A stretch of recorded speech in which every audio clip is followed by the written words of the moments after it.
Hi everybody and welcome to LIS456. This week's lecture for session 11, we're looking at issues around physical and digital storage of records.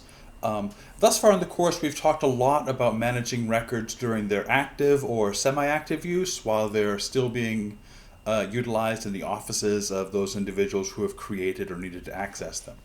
This time we're stepping ahead, I guess, and looking at what happens with records when they've outlived their active use but may still need to be retained either for a set period of time before their eventual destruction in accordance with the record schedule, or alternately, if these are records which have been deemed to have archival or long-standing historical value. So we're going to touch upon those topics and address both physical and digital issues around how you store these records so they are accessible and available when needed in the future. The first topic, the first point I think we'll touch upon is the fact that typically most offices, most organizations, most businesses have very limited storage on site. And that is often a function of just the sheer economics of how much it costs to store records on site. Real estate and land values tend to be much higher in places where businesses are than, for instance, in places like a warehouse district or more of an industrial zone. So for that reason, oftentimes non-permanent records are stored off-site and in environments which tend to be kind of, like I said, sort of industrial zones, or in the case of Harvard University, they have a large repository where their records are stored, which is in the exurbs, I guess, the extreme suburbs of the Boston area, simply because of the relative economic feasibility of storing materials there. So oftentimes records are stored off-site to free up additional space on-site and to allow for to achieve some economies of scale. Another big advantage in storing materials off-site is that it can help facilitate destruction, and that's particularly in the instance of records which are scheduled for eventual destruction. For instance, at Simmons University, I contract with Iron Mountain, which is, as their website tells me, the nation's leader in records and information management. I've heard that so many times on their, while I'm on hold with them, that I kind of had that line imprinted in my soul. But those records are stored in Northborough, Massachusetts, which if you look at a map, you see it's about probably 20 miles or so outside the city. And by keeping things there, particularly our non-permanent records, once a year I run a report of all the records which are in storage and ready for destruction, and I simply deliver this to Iron Mountain, and for a not minimal fee, they do facilitate the destruction of these records. So that's another advantage of storing them off-site, much easier than having to, say for instance, run a shredding machine myself or contract for a service to come pick them up for the simple point of destruction. Off-site storage facilities also can provide you with additional environmental controls, and these can be variable depending upon what media are being stored there. For instance, with for the permanent collections I have, there are specific spaces allocated towards different kinds of media, whether it be audiovisual materials or paper, largely a paper-based medium. And finally, off-site storage can also address some security concerns, largely in terms of not having to maintain a file room, say, or a vault on site. It does raise additional security concerns, however, largely because records need to be transported back and forth as needed, but that's seen as a marginal concern for most collections. Materials are easily requested from off-site. For instance, when I need a file or a box, I simply place a retrieval order online, and the file is delivered to me typically within 24 hours, depending upon when I get the request in. So usually it's a next business day or at most 2 business day turnaround, which in most instances meets the needs of the populations I serve. They do offer expedited delivery for even for more pressing matters. That said, it's important before you send materials off-site that you are aware of and understand the patterns of use that these records see and have seen in the past and may see in the future. For instance, I've learned the hard way that some financial services, from financial aid files, tend to be requested quite heavily during their first year of quote-unquote inactive use. So I keep those on site for 1 year in the storage space that I maintain in the university archives, and that enables me to handle their retrieval requests much more expeditiously and more economically.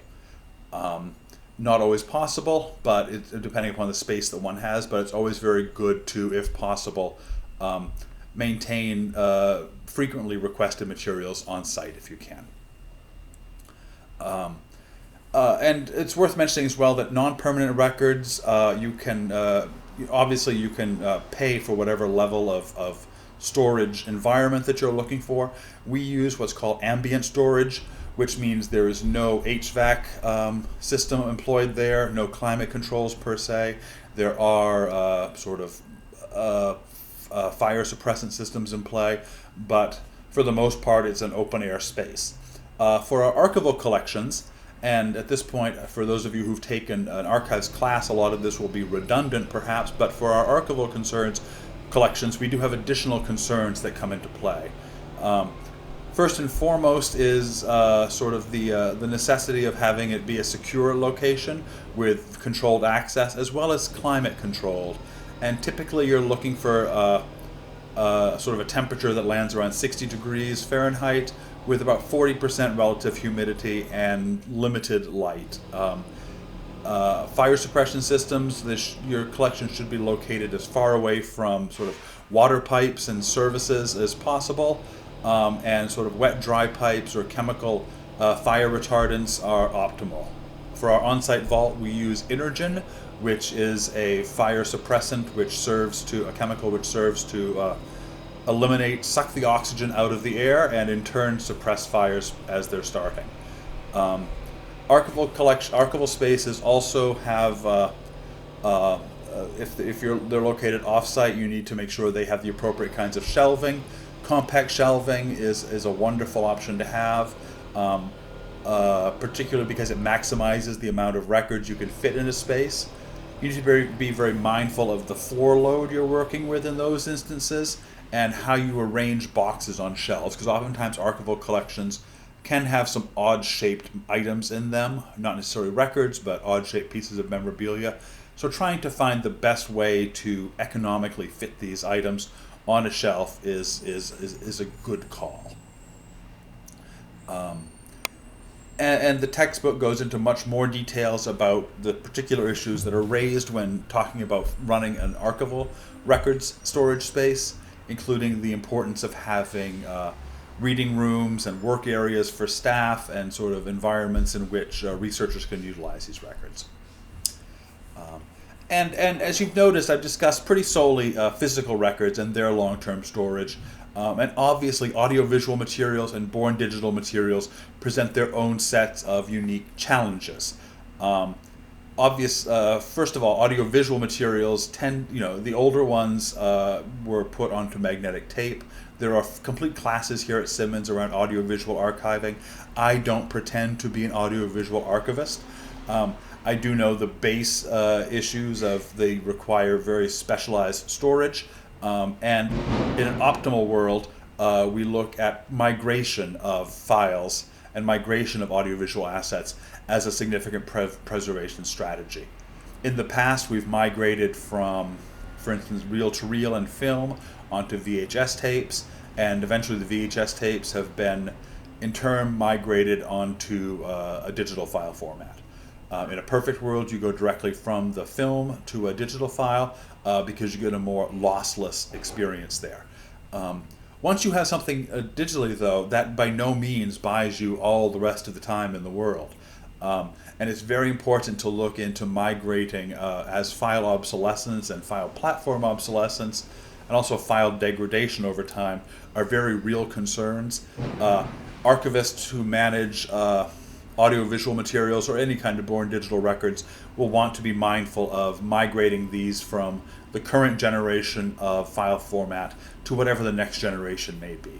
And this is something that needs to be built into existing workflows. Every X number of years, one should go and assess the stability of their collection, the current permanence, the currency and permanence of the file formats in which things are stored, and when relevant, invest some time and obviously some money and some manpower into moving these forward into a more appropriate file format. We have migrated a lot of our digital photo, our physical photos into TIFFs for preservation purposes, as well as JPEGs for access reasons. And that's largely for access purposes as opposed to preservation, although we do make sort of master digital image surrogates. Another principle that's important to keep in mind, perhaps, when dealing with audiovisual and particularly born digital materials is the principle of lots of copies keep stuff safe, or locks. This was touted, has always been touted in the archives for a reason for having kind of an access copy of, say, a publication, as well as one or two additional copies which are kept in various remote locations. Principle behind that is the odds of losing one are infinitely higher than the odds of losing all three to a disaster or a catastrophe. The same principle applies when looking at electronic records. Cloud storage backups are a very common approach these days, and you can do that through third-party vendors such as Google Vault or Amazon Glacier. Both of these offer sort of a means of doing a backup. It is by not necessarily digital preservation. You just put the files there, and it's as if you've just made a copy of whatever Word docs, PDFs, etc. that you have, and you put them in the cloud. This raises its own issues, and one should be careful when looking at the language around file ownership, and particularly what to do with confidential or classified or significant personal identifiable information, and make sure that the agreements, the arrangements you have with these storage facilities sort of maintain the sanctity of the materials in for both the immediate and long term. The next step up from just running a cloud storage backup is to actually sort of employ a trusted digital repository. And these are actually, unlike the previous ones, which are nothing more than an electronic file cabinet, these are governed by professional and international standards and kind of models which direct both the preservation strategies that are employed as well as the descriptive metadata that is applied to digital objects in this environment. This is meant to provide more reliable, long-term access without with minimal file degradation. Typically, there is an ingest process where the materials are uploaded. A checksum is run to evaluate and assess sort of all the various components of the file and the respective bits and bytes of which it is comprised. And then active curation, emulation, migration strategies are all sort of employed over time to ensure that the file remains accessible, readable, usable in the long term. And in this for this regards, there are both sort of open source solutions out there, such as Fedora, a very prominent digital repository platform, or more fee-based, cost-based platforms out there. Preservica is a very common one. Archivarium is another, and these platforms can, if one is a digital has a background in digital preservation, you can utilize these platforms as a means of ensuring that your born digital or converted to digital archival records can be accessible over the long term. And I group all of this together largely when I encourage you to keep in mind that these issues around digital preservation apply first and foremost almost solely to archival records. And when you look at sort of the retention schedule, the long tail of how long records should be held for, the sheer bulk of materials, as we've learned in this class, have a lifespan of about 7 years. So anything beyond that is largely redundant and it may be an unnecessary cost for a records management a solely records management program to employ. So it's always best to understand what kind of materials you are preserving, maintaining, and how long you need to actually have access to them, and then scale your program to meet those needs. That has been a very quick and I hope contextualizing framework for storage options for your inactive records. Look forward to seeing you all this week, and if you have any questions, please feel free to email me. Thank you very much, and have a great day.